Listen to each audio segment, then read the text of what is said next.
संसार में जब किसी भी बालक का जन्म होता है, वह क्षण उस बालक के संपूर्ण जीवन के लिए अत्यंत ही महत्वपूर्ण होता है। ठीक उसी क्षण को आधार मानकर उस बालक की जन्म कुंडली बनाई जाती है। यह जन्म कुंडली उस बालक के समस्त जीवन का एक लेखा जोखा होता है। यदि जन्म कुंडली में सभी ग्रह राहु केतु के एक ही ओर स्थित हो तो ऐसी स्थिति को कालसर्प योग कहते हैं। या यूं कहिए कि राहु केतु के बीच सभी ग्रह अटक जाने पर जो योग बनता है वह कालसर्प योग है। राहु केतु द्वारा सारे ग्रह गटक लिए जाने से जातक पर होने वाले इसके दुष्ट प्रभावों को नकारा नहीं जा सकता। प्राचीन कालीन ज्योतिषाचार्यों महर्षि पाराशर तथा वाराहमिहिर आदि ने भी कालसर्प योग को मान्यता प्रदान की है और अपने ग्रंथों में इसका वर्णन किया है। मैंने कुछ कुंडलियां प्रस्तुत की हैं, उनके द्वारा आप देख सकते हैं कि कालसर्प दोष किस प्रकार से बनता है। जन्म कुंडली में यदि कालसर्प दोष है तो कालसर्प दोष से पीड़ित जातक को राहु की अंतर्दशा महादशा में बुरे अशुभ परिणाम झेलने पड़ते हैं। शनि की ढैया में भी कालसर्प दोष वाले जातक को बहुत दुख कष्ट उठाने पड़ते हैं। जन्म कुंडली में ग्रह स्थिति किसी भी तरह हो, परंतु योनि सर्प की हो तो भी निश्चित रूप से कालसर्प दोष बनता है। यदि जन्म कुंडली में 6, 8 या 12वें भाव में राहु बैठा हो तो भी उस व्यक्ति को कालसर्प दोष जैसे दुष्ट प्रभावों का सामना करना पड़ता है, बेशक उसकी कुंडली में कालसर्प दोष ना बन रहा हो। कालसर्प दोष की एक पहचान ये भी है कि ये परिवार के एक ही सदस्य की जन्म कुंडली में नहीं रहता, बल्कि परिवार के अन्य सदस्यों की कुंडली में भी पाया जाता है। आज मैं इस वीडियो में बात करूंगा अनंत कालसर्प योग की। जब लग्न में राहु और सप्तम भाव में केतु हो और उनके बीच सभी ग्रह स्थित हो तो अनंत कालसर्प दोष बनता है। इस दोष के होने पर जातक को निम्न परिणाम भोगने पड़ते हैं।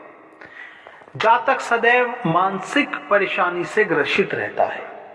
वह सदैव अशांत, परेशान और अस्थिर रहता है। जातक प्राय जीवन काल में कभी न कभी कोर्ट कचहरी तथा थानों के चक्कर काटता है और आर्थिक हानि उठाता है। वैवाहिक जीवन बड़ा कटुतापूर्ण तथा असंतोषजनक होता है। जातक का विवाह अचानक और अनचाहा होता है। जातक कुछ हद तक कपटी, मिथ्याभाषी होता है। ऐसा जातक मकान बनाने के लिए निरंतर संघर्ष करता है। कार्य क्षमता के अनुरूप वांछित सफलता प्राप्त नहीं कर पाता। व्यापार व व्यवसाय में बार बार हानि उठाता है। भयंकर परेशानी में जीवन जीता है। जातक पर भूत, प्रेत, जादू, टोना, टोटका आदि का प्रभाव जल्दी होता है। ऐसा जातक बचपन में बार बार बीमार पड़ता है। ऐसे जातक की धर्म और ईश्वर में आस्था धीरे धीरे कम होती चली जाती है।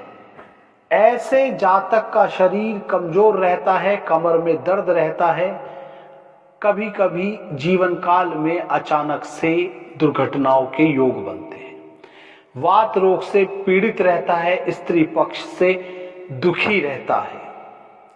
जातक को समाज में, जाति में मूर्ख का दर्जा दिया जाता है। ऐसे जातक के हाथ पैरों में पसीना अधिक आता है। मुंह पर किसी भी प्रकार का निशान होता है। जातक का 5वां वर्ष बड़ा कष्टदायक रहता है। यदि राहु 0 से 20 अंश में हो तो फिर भी कुछ हद तक शुभ फल दे देता है, परंतु यदि 20 से 30 अंश में हो तो राहु बहुत गलत व बहुत ही ज्यादा कष्टदायक फल देता है। यदि आपका लग्न मेष या वृश्चिक है और इस प्रकार का कालसर्प दोष बनता है तो जातक को निश्चित ही व्यापार में हानि उठानी पड़ती है, असफलताओं का सामना करना पड़ता है। जातक को नौकरी में संतुष्टि नहीं मिलती। ऐसे जातक को नौकरी और व्यापार में भयंकर समस्याओं का सामना करना पड़ता है। ज्यादातर जीवन में निरंतर संघर्ष की स्थिति बनती है। आजीविका चलाने के लिए उचित रास्ता नहीं मिल पाता। ऐसे जातक का मन परेशान, उदास रहता है। जीवन ज्यादातर अशांत व निराशा से भरा होता है। यदि जातक की जन्म कुंडली में कालसर्प दोष भी है, साथ ही कुंडली में ग्रहण योग, चंडाल योग, जड़त्व योग, अंगारक योग बन रहे हो तो और भी ज्यादा अशुभ फल प्राप्त होते हैं। ये योग कैसे होते हैं, कब बनते हैं, इस पर मैं अलग से आपको वीडियो दूंगा। साथ ही मैं यह भी बताऊंगा कि कैसे कालसर्प दोष भंग भी होता है।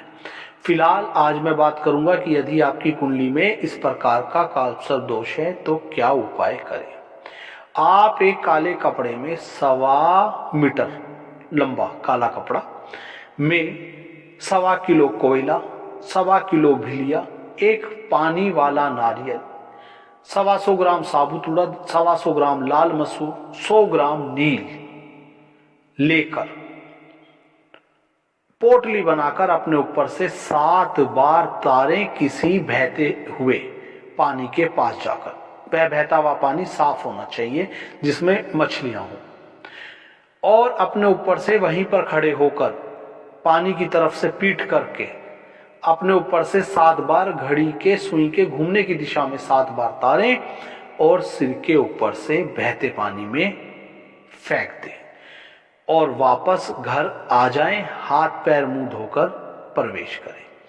जब आप 7 बार उतारा करें तो यही कहें कि राहु के गलत व दुष्ट प्रभाव दूर हो, सभी प्रकार के गलत ग्रहों की छाया मुझे किसी प्रकार का नुकसान ना दे, मैं आपको आपका दान दे रहा हूं। ऐसा करने के बाद घर वापस आ जाएं और हाथ मुंह पैर धोकर घर में प्रवेश करें और लगातार कम से कम यह प्रयोग 3 बुधवार करें और यदि संभव हो तो 7 बार करें।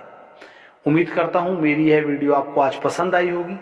साथ ही यदि आप मेरे चैनल पर नए हैं तो चैनल सब्सक्राइब करें, ऑल पर क्लिक करें ताकि सभी वीडियोस का नोटिफिकेशन आपको मिलता रहे। साथ ही यदि आप घर बैठे अपनी कुंडली का संपूर्ण विश्लेषण कराना चाहते हैं तो मैंने संपर्क सूत्र दिया है। आप छोटा सा शुल्क अदा कर अपनी कुंडली का संपूर्ण विश्लेषण करा सकते हैं।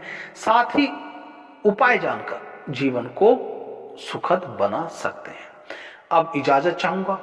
धन्यवाद। कमेंट करना ना भूलिएगा।